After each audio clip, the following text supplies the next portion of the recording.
किस ओर करवट ले रहा है हरियाणा के चुनाव और क्या पाला बदलने वाली है कुमारी शैलजा, यही शोर हरियाणा की राजनीति में इन दिनों बना हुआ है। मैं आपके साथ सोनिका सिंह और मेरे साथ इंडिया डेली के इनपुट एडिटर है राकेश त्रिपाठी और आप देख रहे हैं इंडिया डेली का डिजिटल प्लेटफॉर्म। यही एक सवाल है जो हरियाणा की राजनीति में इन दिनों बहुत ज्यादा चर्चा में बना हुआ है। और राकेश सर, मुझे लगता है कुमारी शैलजा भी सुर्खियों में बनी हुई है इस वक्त।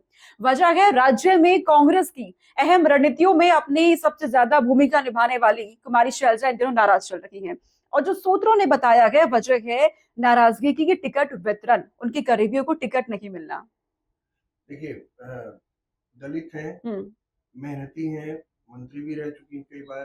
तो होता ये है कि उनको ये लगता है कि क्योंकि हरियाणा में 20% से ज़्यादा दलितों की पॉपुलेशन है, तो उनको लगता है कि इस बार मुझे ही आगे किया जाए और दलित और उस पर महिला, तो ये दो चीज़ें उनके हक में जाए और वो मुख्यमंत्री की दावेदार हो सकती है। ऐसा करके उन्होंने शुरू में पिछले 1-2 महीनों में काफ़ी प्रचार भी किया और लोगों को एहसास दिलाने, पार्टी के बड़े नेताओं को ये एहसास दिलाने की भी कोशिश की कि मैं यहाँ एग्जिस्ट करती हूँ और मेरी जरूरत है, और अगर आप किसी महिला को, दलित महिला को आगे करेंगे तो आपका ही फायदा होगा। ये करके उन्होंने कोशिश की है बताने की, लेकिन ऐसा लगा नहीं, क्योंकि उनके बहुत सारे कैंडिडेट्स को जो उन्होंने सूची दी होगी उनको टिकट नहीं मिला।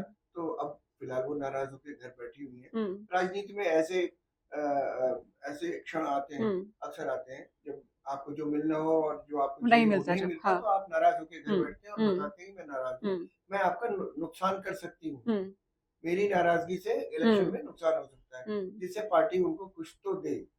और ये नाराजगी पिछले एक हफ्ते से देखने को मिल रही है। कुमारी शैलजा की नाराजगी इतनी है कि चुनाव प्रचार में वो नजर नहीं आ रही है इन दिनों, और यहाँ तक कि सोशल मीडिया पे वो पार्टी को लेकर किसी तरह की कोई एक्टिविटी करती हुई भी नजर नहीं आ रही है।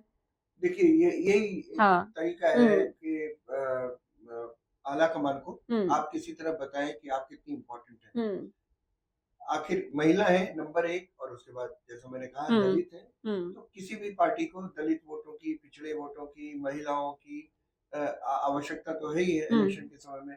और ऐसे समय में जब ज्यादातर इलेक्शन जाति पर ही होते हैं, धर्म पर आधारित, जाति पर आधारित ही होते हैं, तो 20% पॉपुलेशन कोई कम नहीं होती। तो उनकी कोशिश है कि एक बार धमका कर देखा जाए, मौन धमकाना जैसे होता है। तो वो इस तरह की बातें हैं। लेकिन देखिए, क्योंकि उनके सामने भी बड़े बड़े नेता खड़े हुए हैं कांग्रेस के, जिनकी पार्टी आला कमान की निगाह में जिनकी ज्यादा हैसियत होगी। अब ये दिल्ली में बैठा आला कमान ये सोचेगा कि कौन उनके लिए इम्पोर्टेंट है, सुरजेवाला है, हुड्डा है या कुमारी शैलजा। लेकिन इन सब के बीच अब जो अहम जानकारी है वो ये है कि कुमारी शैलजा की नाराजगी को लेकर के ही बीजेपी ने इसे एक मुद्दा बना लिया गया। बीजेपी की तरफ से सीधे ऑफर दे दिया गया है। सर, एक कार्यक्रम में मनोहर लाल पहुंचे हुए थे, उन्होंने खुला ऑफर दिया है कुमारी शैलजा अगर चाहे तो वो बीजेपी में आ सकते हैं। ये हमने देखा भी है सर कि राजनीति में होता भी है, विपक्ष मुद्दों की तलाश में रहते हैं कि कब पार्टी का कोई नेता नाराज हो और उन्हें हम अपने पाले में ले। सचिन पायलट को लाने की बड़ी कोशिश हुई, अशोक गहलोत से नाराज थे। देखिए, काफी साल से कोशिश हो रही है, लेकिन वो नहीं आए, क्योंकि उनको अंदाजा लगा कि अगर वो आए भी तो उस पार्टी में उनकी क्या हैसियत होगी, तो इसलिए वो नहीं आए। तो इसी तरह से मजे ले रहे हैं बीजेपी वाले भी, उनको बुला के कह रहे आप तो इधर आ जाओ। लेकिन क्या वो आ जाएंगे तो आप क्या उनके नाम की घोषणा कर देंगे? क्या आप ये कह देंगे कि वो हम उन्हें मुख्यमंत्री बना देंगे अगर हम जीते? तो नहीं करेंगे। तो इसीलिए कुमारी शैलजा भी इन चीजों को गंभीरता से नहीं लेंगी। ये सब मजे लेने वाली बात है। जैसे ही कोई पता चलता है कि कोई पार्टी से नाराज है कोई नेता, तो लोग मजे लेते हैं कि आ जाओ भाई हमारी तरफ आ जाओ। और यहाँ तक कि सर बीएसपी ने और आजाद पार्टी के प्रमुख है चंद्रशेखर आजाद, उन्होंने भी कह दिया है महिला का यहाँ पे सम्मान नहीं हुआ है।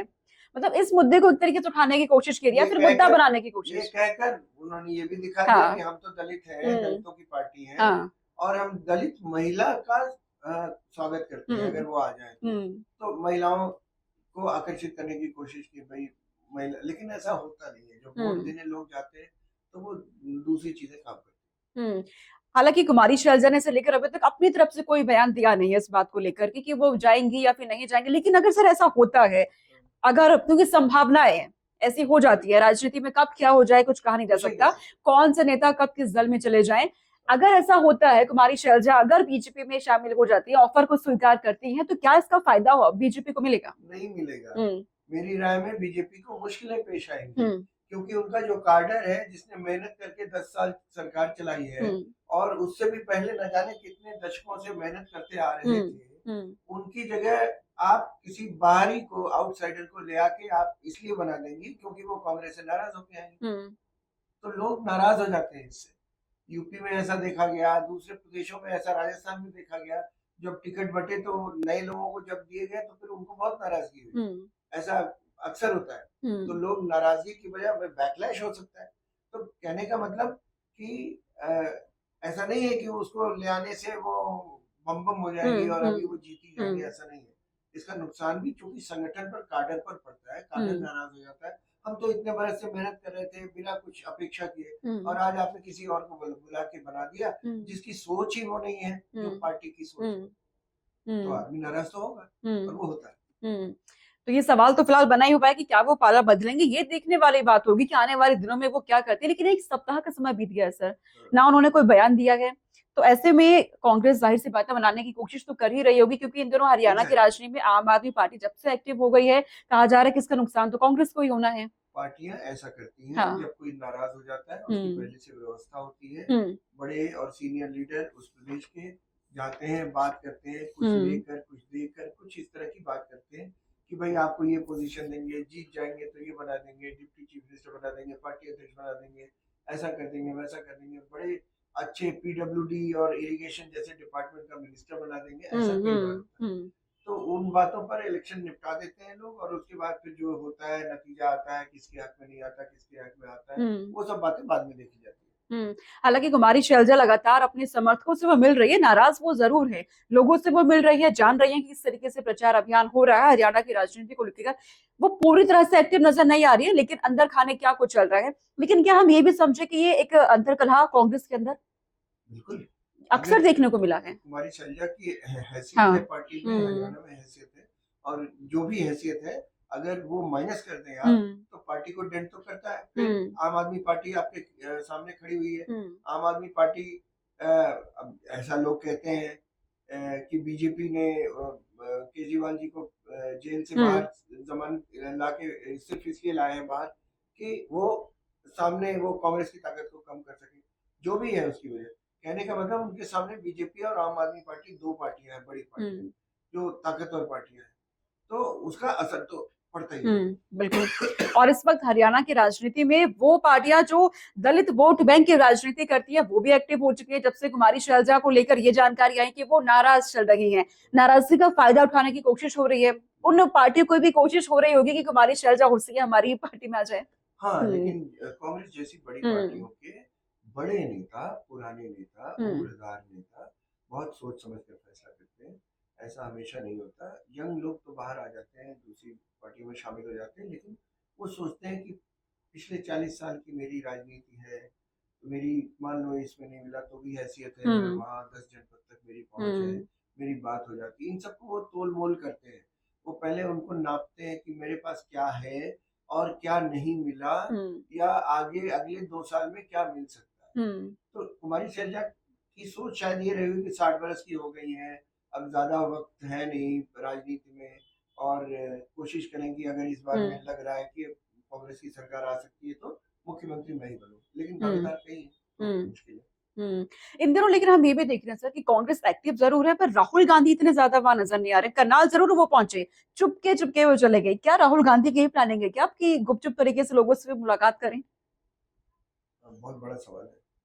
कई बार होता है कि एक बड़ा नेता छोटे इश्यूज में इन्वॉल्व नहीं होना चाहता, तो वो जाके वहाँ एक छोटी सी वीडियो बना लेंगे, वो चलेगा, लेकिन वहाँ जाकर किसी नाराज नेता से मिलने नहीं जाएंगे।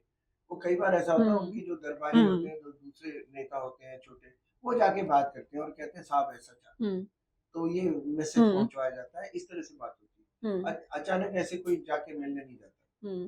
तो अब जाहिर है सी बात है इससे कि अब हरियाणा की राजनीति में क्या कुछ होता है ये देखने वाली बात होगी।